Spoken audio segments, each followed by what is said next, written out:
पुण्यात्माओं, इस प्रकार अब ये पूरे विश्व में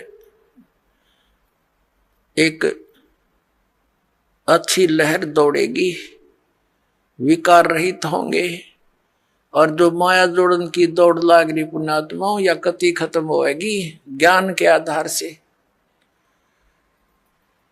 एक इंसान को जो भी मिलना है उसके प्रारब्ध में लिखा हुआ है, और वो तो उसको मिलेगा ही मिलेगा। और अब जो आप इस साधना को करोगे, जो दास आपको बताएगा, आपके भाग में ना होगा और आपको आवश्यकता होगी, वो फिर भगवान अवश्य अपने कोटि तो देगा आपको। ये सत्कर मानना। फिर आप किस लिए चोरी करोगे, मिलावट करोगे, और फिर पता चल जाएगा चोरी रिश्वत करने से तो विष खाना है। अपने घर पर रिश्वत लेकर मिलावट करके 2 नंबर का काम करके बच्चों को खिलाना, ये समझ लो उनको विष देने की जरूरत नहीं पड़ेगी आपने लास्ट में। ऐसी स्थिति हो जाएगी आपके परिवार की। हम क्यों फिर विष खाएं जब ज्ञान हो जाएगा ये विष है। तो अभी तक हमें कोई ये बाधा करने वाला था ही नहीं कि तुम जो कर रहे गलत कर रहे हो, और कोई स्वयं भी उस पर रुकने वाला नहीं था। कह देता था तो खुद करता था। जैसे हमारे दादे परदादे पिताजी स्वयं हुक्का पीते थे और बच्चे साथ खड़े हो जाते, हुक्का का मुंह लगा देते, कहते थे मारूंगा तेरा, हट जा, बहुत बुरी चीज है, इसको ना पीना, और खुद पीने लग रहे। तो बच्चे कब तक मानेंगे इस बात को? युवा होते हुए शुरू कर देते हैं, फिर उनको धमका भी नहीं सकते। तो ऐसे ही अभी तक जितने भी ये पंथ संत थे, ये बुराइयां नहीं छुटवा सके, क्योंकि इनके पास वो वचन शक्ति नहीं थी, और ना उनके उनसे उपदेशी को कोई आध्यात्मिक या कोई भौतिक लाभ हुआ। तो अब आपको सारे काम होंगे जो भगवान किया करता है। आपको परमात्मा मिल गया, परमात्मा के गुणों में लिखे हैं। वो रोगी को सुखी करे, निसंतान को संतान दे। भाई और भी हमारे ऊपर आने वाले प्रारब्ध के दुखों को भगवान दूर करता है, इसलिए भक्ति करते थे, इसलिए परमात्मा की खोज करते थे। ये गुण है मालिक के। जैसे बिजली के गुण हैं, बिजली के गुणों में लिखा है कि बल्ब भी जलेगा, ट्यूब भी जलेगी, पंखा भी चलेगा, कूलर भी चलेंगे, और पशुओं का चारा काटने की मशीन भी चलेगी, आटा पीसने की चक्की भी घुमाती है वो। तो ये गुण है। लेकिन वो गुण कब होंगे? जब उसका कनेक्शन मिल जाएगा, तब वो फल देगी। तो पुण्यात्माओं, जैसे ये पहले जितने भी संत पंथ हैं, ये शास्त्र विदिता का मनमाना आचरण हमें दे रहे थे। ये हमें कनेक्ट नहीं कर सके उस पावर से जो लाभ दिया करती है। अब जैसे किसी ने 1 कीकर का लठ गाड़ के उसका तार बांध के पावर हाउस बना रखा हो, और आगे उसे सब कनेक्शन लिए बैठे हैं, तो उनके कनेक्शन भी लिए हुए हैं, लेकिन वो गुण नहीं हो रहे जो इलेक्ट्रिसिटी करा करती है। क्योंकि इलेक्ट्रिसिटी का कनेक्शन है नहीं, वो तो कनेक्शन उसकी करके लटका बांध रखा है। तो इसी प्रकार ये शास्त्र विदिता का मनमाना आचरण करने वाले, जिनका आप कोई गुरु नहीं, जैसे श्री शिवजाल जी राधा स्वामी पंथ के प्रवर्तक, उनका कोई गुरु नहीं, यानी आगे कनेक्शन नहीं जहां से पावर आनी थी, वो तो कीकर का लठ था एक, समझ लो, और उससे फिर ये इतने तार जोड़ दिए सबने, और किसी को खक नहीं हो रहा, सारे लुट पेट के बैठे हैं घर पे, क्योंकि इनको पता नहीं था कि ये कनेक्शन जोड़ कहाँ रखा है इन्होंने। अब दास ने बताया इनको कि वो खुद भूत बना बैठा है, शिवदयाल जी राधा स्वामी पंथ का प्रवर्तक, तुम्हारी क्या यही दशा आपकी होगी जो उसे संबंधित रहेंगे, तो आपने त्यागना पड़ेगा उसको। और दास बताता हमारा कनेक्शन कहाँ से है। परमेश्वर कबीर देव जी जो जुल्हा धारण कहलाते थे, ये पावर हाउस है, ये अनंत कोट ब्रह्मांड के स्वामी हैं, और वहीं से हमारा पावर जुड़ा हुआ है। आदरणीय गरीबदास साहब जी सीधे कबीर साहब से जुड़े हुए थे, उनके शेष हुए सीधे, परमात्मा ने आकर उनको सतलोक दिखा और वापस छोड़ा। उसके बाद गरीबदास जी के पास शीतल दास जी, और उसके बाद हमारे गुरु जी, हमारा कनेक्शन जुड़ा हुआ उस पावर हाउस से, कनेक्टेड तार हैं सारे, और वो पावर आपके पास पहुंच रही है। आप सबको लाभ होगा ना, कैसे हो, पावर का तो गुण है, वो लाभ देगी ही देगी आपको। तो इस प्रकार पुण्यात्मा आप जी अब सुखी भी होगे, बुराइयों से भी बचोगे, क्योंकि आपको ज्ञान हो जाएगा। परमात्मा कहते हैं जब तक बच्चा अबोध रहता है, एक छोटे से बालक ने क्या देखा, पिताजी शराब पीता था, दादाजी भी घुटी लगाता था, दादाजी वो एक पशुओं का भूस भर रखा था तूड़ा एक कोठे में, दादाजी दूसरे स्थान पर शराब की बोतल पी के बाकी बची उसमें छुपा देता था और पिताजी दूसरी साइड में छुपा देता था। बच्चे देखा करते थे। एक दिन उस बच्चे ने सोचा पिताजी पीओ दादा पीओ या तो बढ़िया चीज होगी, तू भी पी ले। उसमें कीड़े मारने की दवाई थी, कोई विष था, वो बोतल भी उस तूड़े में दाबे रखी थी। उस बच्चे ने हाथ उठ मारा कि अच्छी कोई पावे वो मैं भी पीऊं। वह कीड़े के जो तेल था मारने के जो विष था वो हाथ लग गया, गाल का कप में पी गया। 5-10 मिनट बाद छोड़े पड़ मरा पाया। सुन देखा और बोतल धरी कप रखा। तो पुण्यात्मा और जब उस बच्चे को ये पता हो जाएगा कि ये तो विष है, हाथ भी ना लावर, दूसरा नवीनों का दूर रहियो भाई, ये तो मर जाएगा इससे। तो पुण्यात्माओं परमात्मा हमें ये आगाह कराते हैं कि कौन सा विष है कौन सा अमृत है। और जब आपको ये ज्ञान हो जाएगा फिर बताते हैं जैसे किरका जहर का रंग होरी हो, कहो कौन तिस खाव राम रंग होरी हो। होरी माने खुशी। जैसे कहीं पर विष का कण भी गिरा हो और आपको पता चल जाए ये विष का कण है, कहते उस कण को भी कौन खाओगा, किरके को उठा के दूर गिर का होगा, मिट्टी में दाब देगा और हाथ धोएगा कहीं हमें प्रभाव ना कर जाए। तो परमात्मा कहते हैं जैसे किरकार जहर का रंग होरी हो, कहो कौन तिस खाव राम रंग होरी हो। यानी भगवान के रंग में हम इसे रंग जाएंगे और फिर होरी होरी माने खुशी खुशी होगी हमारे घर में। इस प्रकार हम इन बुराइयों से बचेंगे और फिर सपने में भी नहीं कर सकते। सत्कर मान लियो पुण्यात्मा, आपके आसपास भी कोई किसी का धन पड़ा होगा, विष दिखाई देगा और कोशिश करोगे उसको उठा करके भाई किसका है कहाँ पर है, आप या उठाओगे ही नहीं। और चोरी तो बहुत दूर की बात, मिलावट करना, रिश्वत लेना, किस लिए लेते हैं हम रिश्वत, किस लिए लेते हैं हम ये 2 नंबर का काम किस लिए करते हैं। बड़ी कोठी हो, फिर दो बेटियां उनकी शादी करनी, उसमें कई लाखों रुपए का दहेज देना है, यही 2 कारण है हमारी। ये और बड़ी कार हो, ये 3 कारण है जो हमें इस सब बुराइयों की तरफ खींच रहे हैं। तो हमने अपने बुद्धिमत्ता के साथ और तत्व ज्ञान के आधार से इनको बिल्कुल कम करना है। अब लड़कियों को कैर बना रखा हमने, 2 बेटी होगी सारा कुनबा रोने लग जाता है, क्या होगा, क्यों, क्योंकि उनके ब्याने पर खर्चा गणा करने लगे हम। ये समाज में बकवाद भर दी इन पिक्चरों ने।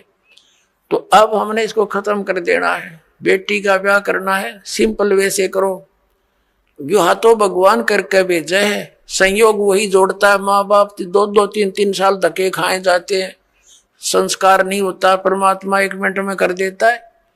तो वो मालिक का किया हुआ होता, उसको हमने सिर्फ उनको मिलन करना बच्चों का, परमात्मा की वाणी बोल दे और सिंपल साधारण तरीके से उनका विवाह कर जाओ, कभी कुछ नहीं दे। और बच्चों को भी ये ज्ञान हो जाएगा कुछ दिनों में कि परमात्मा देगा उसे पूरा, उससे हमारा सफलता होगी, माँ बाप के दिए हुए से कभी सफलता नहीं होगी। अब हम कितना दे सकते हैं अपने बच्चे को, ये क्या माँ बाप आजीवन उसको दे सकता है सारे इतना दहेज में, नहीं दे सकता। बच्चा अपना करे और खाओ, भगवान पर आश्रित रहे, फिर भगवान देगा तब सफलता होगी। तो ये बकवाद हमने घर करी देखम देखा, अब इसको त्यागेंगे कति, सिंपल मकान बनावाएंगे। आज कोठी गार्डन पे 5-10 लाख रुपये की इधर उधर से कर लिए, कोठी बना दी, हैं, और फिर मृत्यु होगी, वह कोठी नौकी न रहेगी। आप कुत्ता बन के उसकी गली में बैठा छाया में, और वहां भी ना बैठने देखो, आते मारेगा लठ। तो हमने इतना ही काम करना है जो हमारा भक्ति में बाधक ना हो। हम सारा जीवन किले बनाने में, कोठी खरीदने के चक्कर में 100 पाप कर बैठते हैं, वो पाप हमारे साथ चले जाते हैं, वह कोठी और कार यही रह जाती है। तो इस ज्ञान के आधार से आप जी ने सबसे पहले तो हमने इस विवाह की क्रियाओं को बदलना पड़ेगा।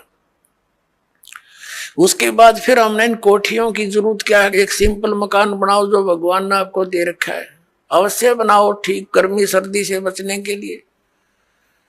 और समय की, वर्तमान की जो आवश्यकताएं हैं, आपको कार भी चाहिए, मान ले स्पीड अच्छी होगी जमाने की, मोटरसाइकिल चाहिए।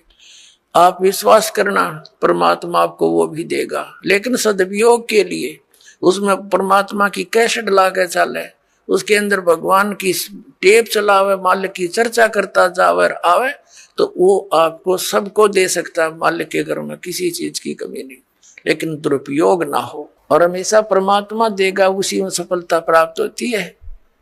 और भगवान तो इस मिट्टी का सोना बना के दे दे आपको, पता नहीं कहाँ कहाँ से बरकत कर देगा। बीड़ी शराब मांस तम्बाकू छोड़ दिया, आप पर बरकत होगी। आपके रोग होना था वो लागत 10 लाख रुपये, 2 लाख रुपये, अरे 100 रुपया की दवाई से मालिक ठीक कर देगा, बहाना सा करके, तो होगी बचत सारे शुरू। और पाप से दूना दुख होता बढ़ता चला जाता है। एक पैर में थोड़ा सा दर्द होया था एक व्यक्ति के, नौका टांग कट के पीछा छूटा, और अब नाम लेने के बाद डॉक्टर सलाह देते हैं कि टांग कटती अगर तो 2 दिन लेट हो जाता था। अब वो टांग बच की 200 रुपये की दवाइयों से। तो पुण्यात्माओं, पुण्य और पाप के ऐसे फल अलग अलग बन जाते हैं। तो हम पुण्य करेंगे तो परमात्मा हमारे साथ होगा, विधान है उसका।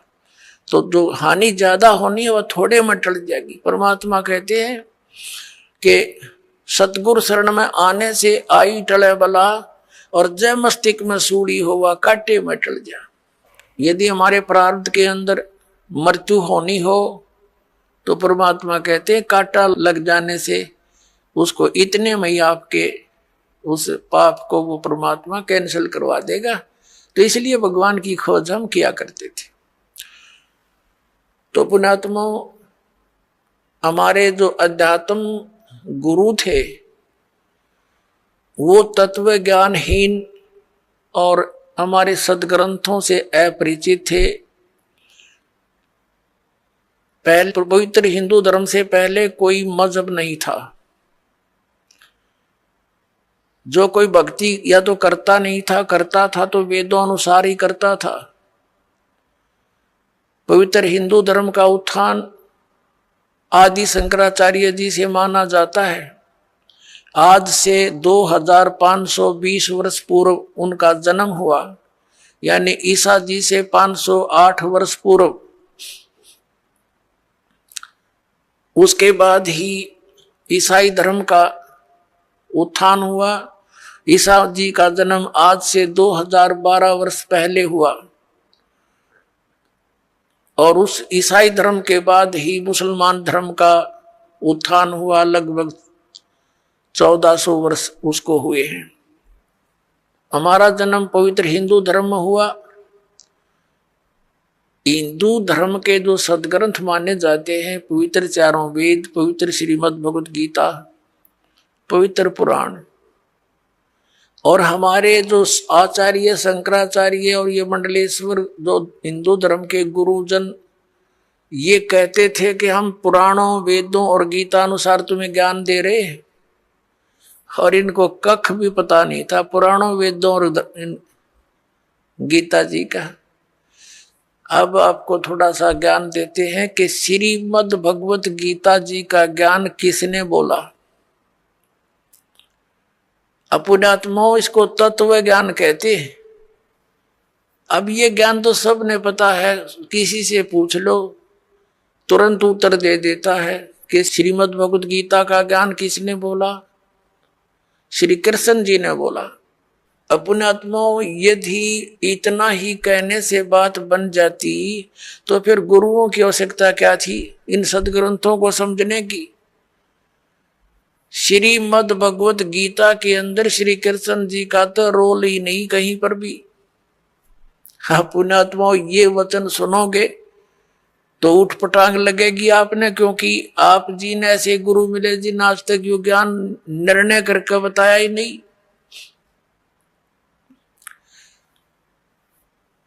जब तक हम सृष्टि रचना से परिचित नहीं होते तब तक हम इस पॉइंट को नहीं समझ सकते जो दास अब क्लियर करने जा रहा है।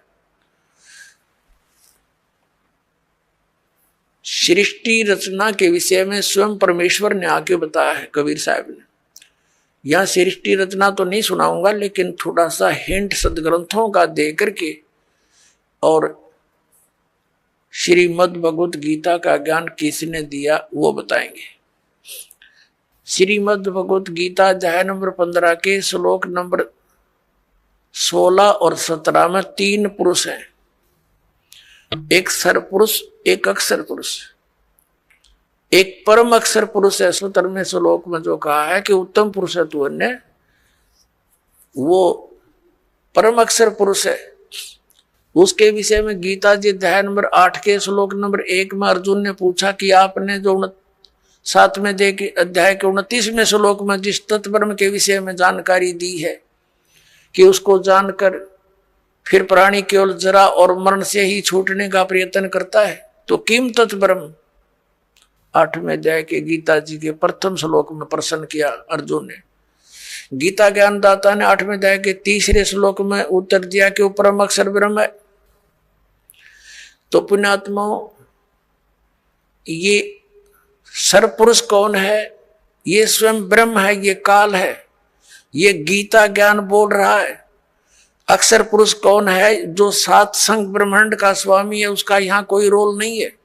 इसलिए हमारे इस अध्यात्म ज्ञान में इस पृथ्वी लोक पर विशेषकर 2 पुरुषों का, 2 भगवानों का रोल है। एक तो इस सरपुरुष यानी ब्रह्म का, जो श्री कृष्ण जी में प्रवेश करके गीता जी का ज्ञान बोल रहा है, जिसने ज्ञान बोला, और दूसरा परम अक्षर ब्रह्म है जो उत्तम पुरुष है तो अन्य परमात्मा उधारते यह लोक चरमावि सेवे भर्ती अवे ईश्वर है।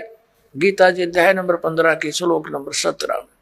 और 8वें अध्याय के 3रे श्लोक में गीता ज्ञानदाता स्वयं कहता वो परम अक्षर ब्रह्म है। तो ये गीता ज्ञानदाता 8वें अध्याय के 13वें श्लोक में कहता कि ओम इति एकाक्षरम ब्रह्म व्यवहारण माम अनुसमरण यह प्रयाति तजन देहम सयाति परमागति।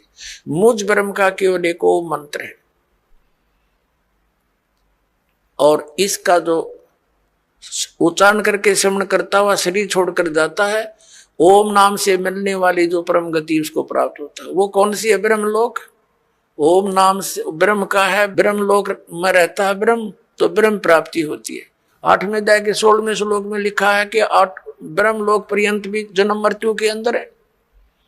ये भी पूर्ण मोक्ष नहीं हुआ, क्योंकि ब्रह्मलोक में गए हुए प्राणी भी वापस आते हैं। और गीता ज्ञानदाता स्वयं भी कहता दूसरे अध्याय के 12वें श्लोक में, चौथे अध्याय के 5 और 9 श्लोक में, 10वें अध्याय के 2रे श्लोक में कि अर्जुन तेरे और मेरे बहुत जन्म हो चुके। इसलिए 18वें अध्याय के 62वें श्लोक में गीता ज्ञानदाता कहता है कि तू सर्वभाव से उस परमेश्वर की शरण में जा, उसकी कृपा से ही तू परम शांति को, सनातन परम धाम को प्राप्त होगा। गीता जी अध्याय नंबर 15 के श्लोक नंबर 4 में कहा कि जब तत्वदर्शी संत मिल जा, उसके बाद उस परमेश्वर के उस परम पद की खोज करनी चाहिए, जहां जाने के बाद साधक फिर लौटकर कभी संसार में नहीं आते। और जिस परमेश्वर ने सब ब्रह्मांडों की रचना की है, और केवल उसी की भक्ति करो, ये गीता ज्ञानदाता कहता है। तो इससे सिद्ध है कि श्रीमद् भगवत गीता का ज्ञान देने वाले से भी कोई और एक सुप्रीम पावर है। अब श्रीमद् भगवत गीता का ज्ञान कौन दे रहा? जो ये कह रहा कि मेरा एक ओम नाम है, ओम नाम ब्रह्म का है, और ये ब्रह्म कौन है? ये काल है। इसने प्रतिज्ञा कर रखी है कि मैं कभी किसी के समक्ष नहीं आऊंगा, मेरे कर्म और जन्म अलौकिक है। गीता जी अध्याय नंबर 4 के श्लोक नंबर 9 में ये कहता कि अर्जुन, मेरे जन्म और कर्म दिव्य है, अलौकिक है। अब पुण्यात्माओं, अब हम आपको श्रीमद् भगवत गीता जी का ज्ञान किसने बोला, ये थोड़े से संक्षिप्त में सुनाएंगे। श्री कृष्ण जी का तो रोल ही नहीं है गीता जी के ज्ञान में। कैसे कि श्री कृष्ण जी युद्ध के पक्ष में नहीं थे इस महाभारत के युद्ध में, और 3 बार वो गए हैं शांति दूत बनकर, समझाने की चेष्टा की है कौरव और पांडवों को। लास्ट में यहां तक जब फैसला कर लिया कि भी एक तरफ मैं होऊंगा, एक तरफ मेरी सेना होगी, और मैं शस्त्र भी नहीं उठाऊंगा, प्रतिज्ञा कर ली। तो पुण्यात्माओं, जो महापुरुष ये कहता हो कि मैं हथियार भी नहीं उठाऊंगा, क्या फिर वो युद्ध की सलाह दे सकता है? नहीं। अब जब इसने देखा कि इसने इस काल भगवान ने ये गीता जी अध्याय नंबर 7 के श्लोक नंबर 24 और 25 में स्पष्ट करता है कि मैं अपनी योग माया से छुपा रहता हूं, मैं कभी किसी के समक्ष नहीं होता, ये मेरा अटल अनुतम अवय अनुतम यानी घटिया अटल नियम है। इससे घटिया और क्या होगा? जो पिता अपने पुत्रों के सामने नहीं आता उसमें कोई दोष है? तो इस कारण इस प्रकार वो स्पष्ट करता है कि मैं अपनी योग माया से छुपा रहता हूं, और मुझ अव्यक्तम व्यक्तिम आपन मनन्ते, मुझ अव्यक्त को मैं तो अव्यक्त रहता हूं और मुझे कृष्ण मान रहे हैं ये मूर्ख जन समुदाय। I am not Krishna, Gita ज्ञानदाता कहता है। अब ये इसके जन्म और कर्म कैसे अलौकिक है पुण्यात्माओं? ये काल जो है, जैसे आप जी ने श्री शिव पुराण के अंदर इस विद्वेषर संहिता के अंदर देखा, आपको दिखाएंगे, तो उसके अंदर क्या लिखा है कि ब्रह्मा और विष्णु जी का आपस में इसी बात पर युद्ध हो गया। ब्रह्मा जी कहते हैं विष्णु जी के मैं तेरा जनक हूं, मैं तेरा बाप हूं, तेरी उत्पत्ति मैंने की है। विष्णु जी कहते हैं मैं तेरा बाप हूं, तेरी उत्पत्ति मेरी नाभि कमल से हुई है। इसी बात पर इनका युद्ध हो गया। इसको समाप्त कराने के लिए इनके पिता, जिसने या गीता का ज्ञान बोला, ये इनका पिता है, ये काल रूपी ब्रह्म सदा शिव यही है। इसने इन दोनों के बीच में एक तेजो में लिंग खड़ा कर दिया, स्तंभ, और बहुत लंबा चौड़ा, ये ऊपर नीचे घूमने लग गए। उसका और छोर प्राप्त करने के लिए युद्ध बंद हो गया। फिर ये स्वयं अपने पुत्र शिव का रूप धारण करके खड़ा हो गया। फिर इनको समझाने लगा कि तुम भगवान नहीं हो, यू आर नॉट गॉड, तुमने अपने आप को इस मान लिया, जैसा कि आपको बहुत बार दिखाया है दास ने। फिर ये कहता है कि पुत्रों ब्रह्मा और विष्णु को कि तुमने जो दो डिपार्टमेंट जैसे उत्पत्ति और सतिथि का तुमने मुझसे प्राप्त किए तपस्या करके, इसी प्रकार 2 कृत महेश्वर और रुद्र को ने प्राप्त किए मेरे से। इसका मतलब यू 5वां है जो श्री शिव पुराण का ज्ञान और ब्रह्मा विष्णु को जो ज्ञान दे रहा है, यू इनका पिता है। और ये उसी विद्वेश्वर संहिता में इसी चैप्टर में कहता है कि मेरा एक ओम अक्षर है, नथिंग एल्स, और इसका सेवन करो, इसका सेवन करने से मेरा ही स्मरण होता है। तो इससे सिद्ध हो गया कि जो शिव पुराण के विद्वेश्वर संहिता के अंदर बोल रहा है वो काल है, और वो शिव रूप बना के खड़ा हो गया। ऐसे ये छल करता है, किसी को ब्रह्मा रूप में दर्शन दे देता है, किसी को विष्णु जी के रूप में दर्शन दे देता है। तो वो विष्णु जी की महिमा गाने लग जाता है कि विष्णु जी आप ही भगवान हो, आप छुपाए हुए हो अपने आप को। इस प्रकार इनको भ्रम हो जाता है। और ये कैसे इसके कर्म अलौकिक हैं, अब आपको दिखाते थोड़ा प्रमाण सदग्रंथों में।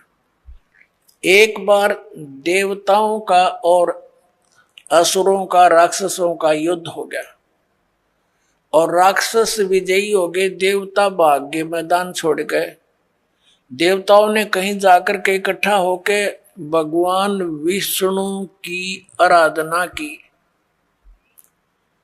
और ये विष्णु रूप धारण करके, ये ब्रह्मा विष्णु महेश का पिता जिसने गीता बोली, ये वहां प्रकट हो गया।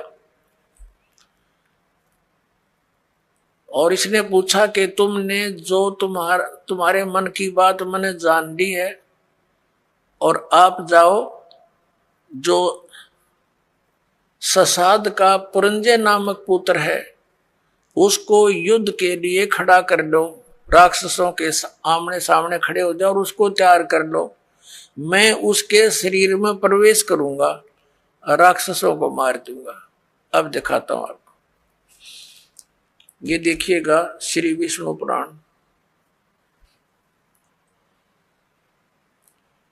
गीता प्रेस गोरखपुर से प्रकाशित है। ये है श्री विष्णु पुराण, सचित्र हिंदी अनुवाद सहित है। इसमें संस्कृत भी साथ है। अनुवादक है मुनीलाल गुप्त और गीता प्रेस गोरखपुर से प्रकाशित है। प्रकाशक एवं मुद्रक है गीता प्रेस गोरखपुर, गोविंद भवन कार्यालय कोलकाता का संस्थान। ये है अध्याय नंबर 2 और चतुर्थ अंश और 233 पृष्ठ पे ये विष्णु पुराण। अब हम आपको यहां ले आते हैं, 233 पृष्ठ पे यहां से पढ़ेंगे। पूर्व काल में त्रेता युग में एक बार अति भीषण देव असुर संग्राम हुआ, देवताओं और राक्षसों का। उसमें महाबलवान दैत्यगण से पराजित हुए देवताओं ने भगवान विष्णु की आराधना की। तब आदि अनंत शून्य अशेष जगत प्रतिपालक श्री नारायण ने देवताओं से प्रसन्न होकर कहा, आप लोगों का जो कुछ अभिष्ट है वह मैंने जान लिया है। तुम जो चाहते हो मैं समझ गया। उसके विषय में यह बात सुनिए। राजऋषि ससाद का जो पुरंजय नामक पुत्र है, उस अक्षत्रिय श्रेष्ठ के शरीर में अंश मात्र से यानी कुछ समय के लिए स्वयं अवतीर्ण होकर उन संपूर्ण दैत्यों का नाश करूंगा। अतः तुम लोग पुरंजय को दैत्यों के वध के लिए तैयार करो। ठीक हो गया। अब इसने क्या किया, पुरंजय को खड़ा कर लिया, देवताओं ने समझा बुझा के, और राक्षस भी सामने हो गए। ये काल जो है उस पुरंजय के अंदर प्रवेश कर गया, क्योंकि ये 1000 भुजा का 1000 कला का मालिक है। ब्रह्मा विष्णु महेश 4 ये 16 कला के मालिक हैं। तो इसमें शक्ति ज्यादा, इसने उन सब राक्षसों को मार डाला।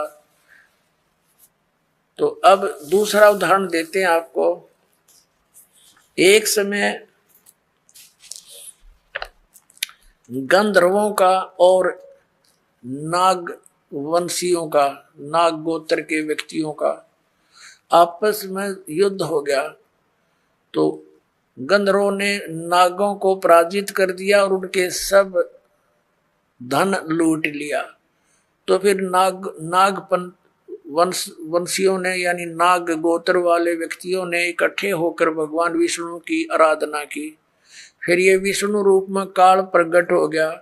इसने कहा कि आप जाओ और ऐसे ही पुरुकुत्स को तैयार करो, पुरुकुत्स को उसको तैयार करो, उसके शरीर में प्रवेश करके मैं गंधर्व का नाश कर दूंगा। अब देखो प्रमाण, ये है अध्याय नंबर 3 और श्लोक नंबर 200। ये श्री विष्णु पुराण, ये है अध्याय नंबर 3 और चतुर्थ अंश, श्री विष्णु पुराण पृष्ठ 242 पे, या नीचे आइएगा। तीसरा अध्याय। पूर्व काल में रसातल में मोने नामक 6 करोड़ गंधर्व रहते थे। उन्होंने समस्त नागकुल के प्रधान रतन और अधिकार छीन लिए थे। गंधर्वों के पराक्रम से अपमानित उन नागेश्वरों द्वारा स्तुति किए जाने पर उसके श्रवण करने से जिनकी विकसित कमल सदृश आंखें खुल गई हैं, निंद्रा के अंत में जागे हुए उन जलशाही भगवान सर्वदेवेश्वर को प्रणाम कर उनसे नाग गुणों ने कहा, भगवान, इन गंधर्वों से उत्पन्न हुआ हमारा भय किस प्रकार शांत हो। तब आदि अनंत रहित भगवान पुरुषोत्तम ने कहा, युवनासव के पुत्र मानधाता का जो यह प्रकुत्स नामक पुत्र है, उसमें प्रविष्ट होकर मैं स्पष्ट कर दिया, प्रविष्ट होकर उसमें प्रवेश करके मैं उन संपूर्ण दुष्ट गंधर्वों का नाश कर दूंगा। हो गया स्पष्ट। अब इसके कर्म अलौकिक ऐसे हैं, ये कहता मेरे कर्म दिव्य हैं। इसी प्रकार इसने श्री कृष्ण जी में प्रवेश करके गीता का ज्ञान वेदों वाला प्लस में अपने युद्ध कराने की जो अटकलबाजी, ये श्रीमद् भगवत गीता नाम से 18 अध्याय इसने बोले और आखिर में डरा धमका के विराट रूप दिखा के भयंकर रूप जिसको देख करके अर्जुन कांपन लग गया, अर्जुन जैसा योद्धा। और लास्ट में डरते ने हां भर ली अर्जुन ने कि उसने सोच लिया कि इसका उद्देश्य युद्ध करवाना है, और यदि मैं ना कर दूंगा और इसने फिर एक बार वो विराट रूप दिखा दिया, मेरा हार्ट अटैक हो जाएगा। इसलिए इसने अपनी भलाई समझी कि मरना तो मैंने है ही, युद्ध करूंगा वहां भी मारा जा सकता हूं, और जैसे ने फिर विराट रूप दिखा दिया फिर भी मारा जा सकता हूं। और भगवान के इरादे से वो परिचित हो गया था कि ये युद्ध चाहता है, तो इसने कह दिया कि हाँ जी मैं आप सब समझ गया हूं, आप जो कहना चाहते हो मैं युद्ध कर लूंगा। नहीं, श्री कृष्ण युद्ध करवावे, जब पहले वो मना कर रहा था कि नहीं आप युद्ध मत करो, नाश हो जाएगा। और फिर ये क्या कहते हैं हमारे धर्मगुरु कि अर्जुन अक्षत्रिय धर्म का पालन नहीं कर रहा था, इसलिए भगवान ने उसको प्रेरित किया। अरे श्री कृष्ण स्वयं अक्षत्रिय था, और जब काल्यवन ने चढ़ाई करी मथुरा के ऊपर, स्वयं भगवान युद्ध मैदान छोड़कर भाग गए थे, जिस कारण से उनको रण छोड़ भगवान कहा जाता है। तो उन्होंने उस समय भी अपने क्षत्रिय धर्म का पालन त्याग दिया, इसलिए कि जिस कारण से अनर्थ टल जावे, नाश ना होए। तो क्या वो व्यक्ति फिर अक्षत्रिय धर्म के पालन करने के लिए इसे नाश करने की सलाह दे सकता है? तो पुण्यात्माओं, अब हमने इन सदग्रंथों से स्वयं परिचित होना है। ठीक है, इन्होंने जितना ज्ञान दिया वो इनके सतर का इनके पास रहे। अब हम सदग्रंथों के अनुसार साधना करेंगे और ज्ञान ग्रहण करेंगे। अब आपको दिखाते हैं कि श्री कृष्ण जी को तो पता नहीं मैंने क्या बोला था गीता जी में, अभी दिखाता हूं। अपनात्मा महाभारत का युद्ध हो लिया, कौरवों का नाश हो गया, पांडव राजगद्दी पर विराजमान हो गए। उसमें श्री कृष्ण के अंदर से काल निकल गया, ओनली श्री कृष्ण विद्यमान था, प्रेजेंट था। एक दिन श्री कृष्ण जी ने कहा कि अब मैं वापस जाता हूं द्वारका को और तुम अपना राज करो। अर्जुन ने कहा कि भगवान आप हमें कुछ सत्संग अध्यात्म ज्ञान सुना कर जाओ, क्योंकि आप हमारे गुरु हो, एक सत्संग करके जाइयो। जब श्रोतागण सामने बैठे थे, अर्जुन और कृष्ण वहां पर टहल रहे थे,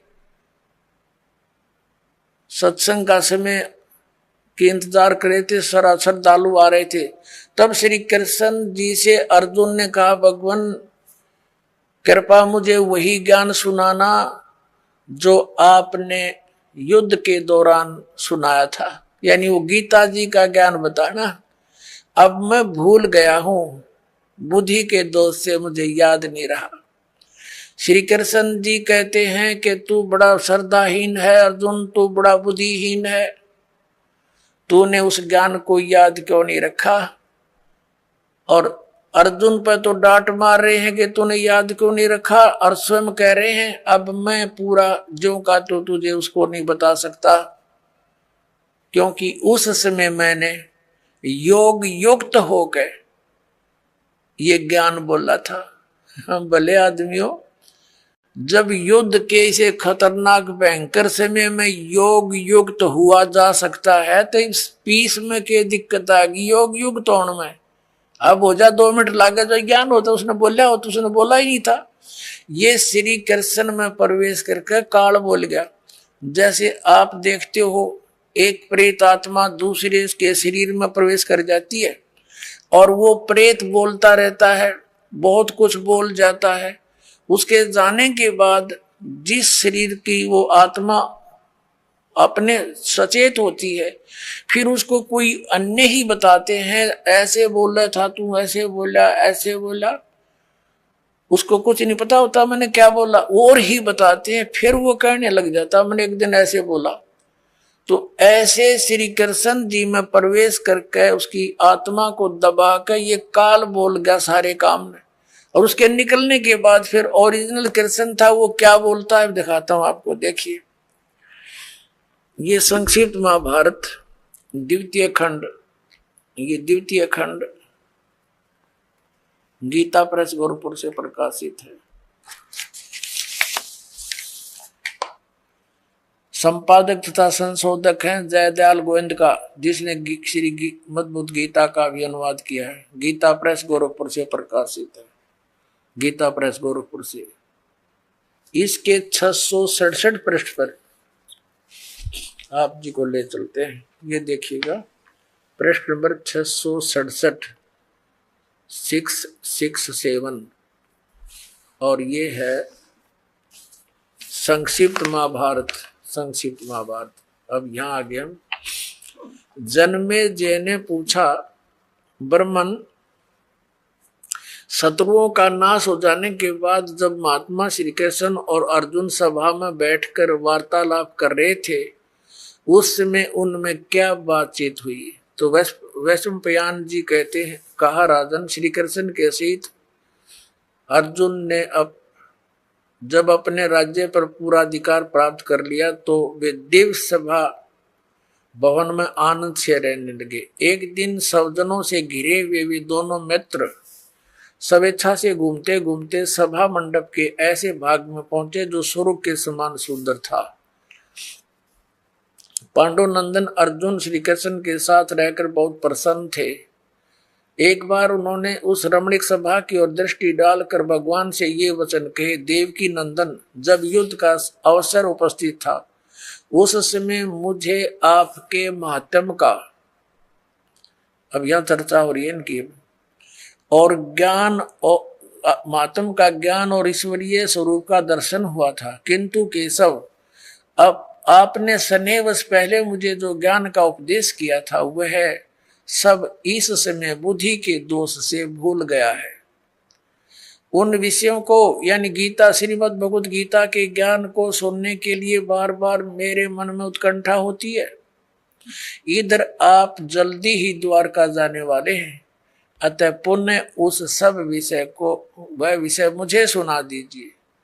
वैशंपायन जी कहते हैं, अर्जुन के ऐसा कहने पर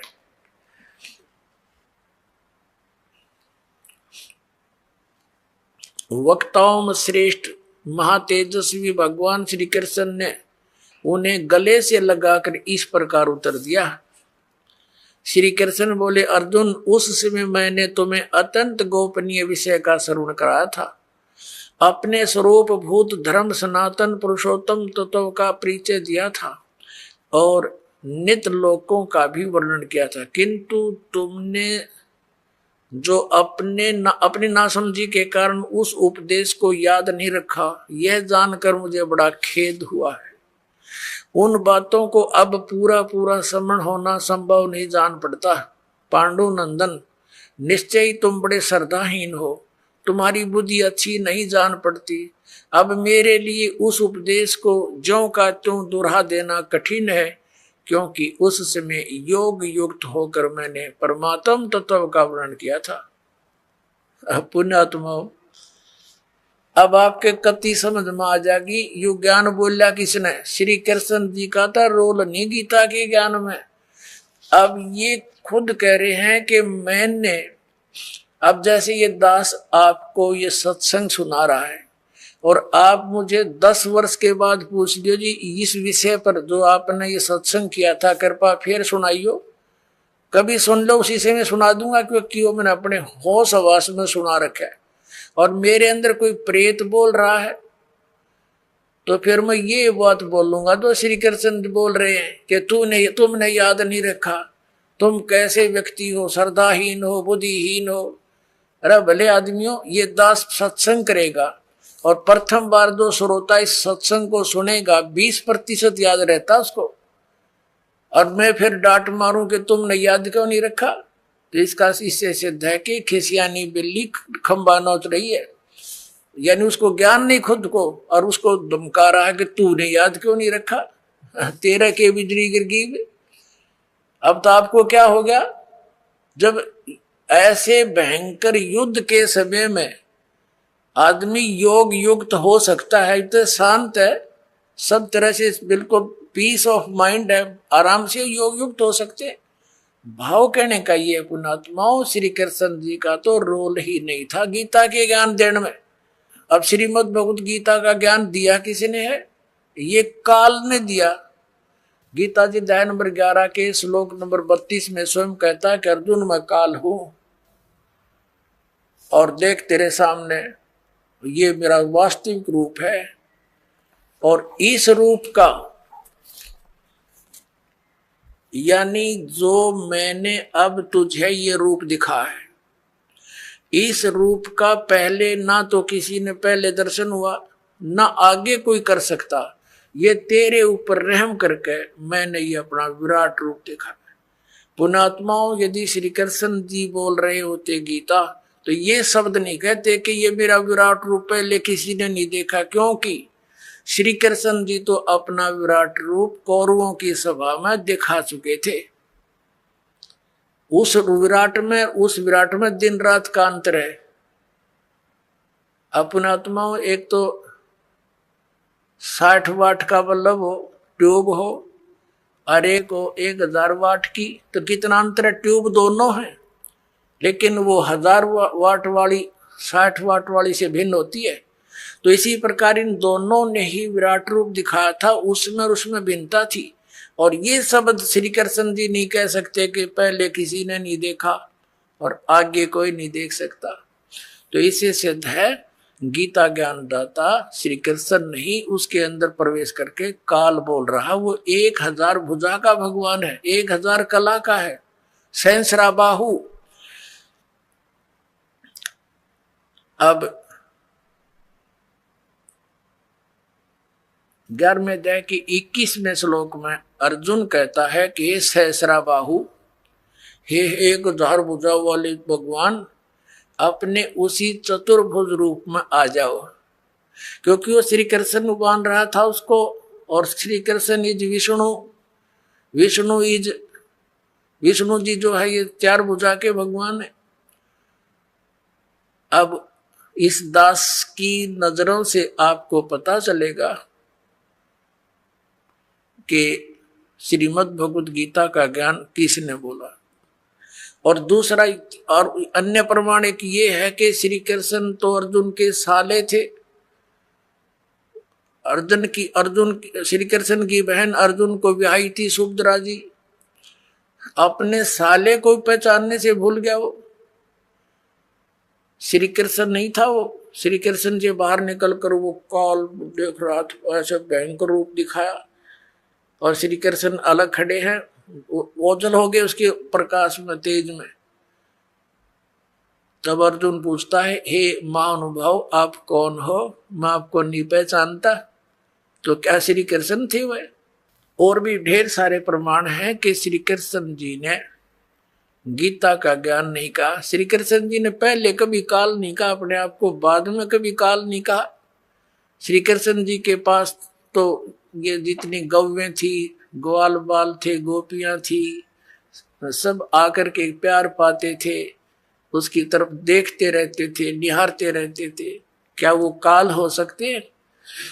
तो पुण्यात्मा, श्रीमद् भगवत गीता का ज्ञान इस सर्वपुरुष ब्रह्म ने दिया, जो ब्रह्मा विष्णु महेश का पिता है।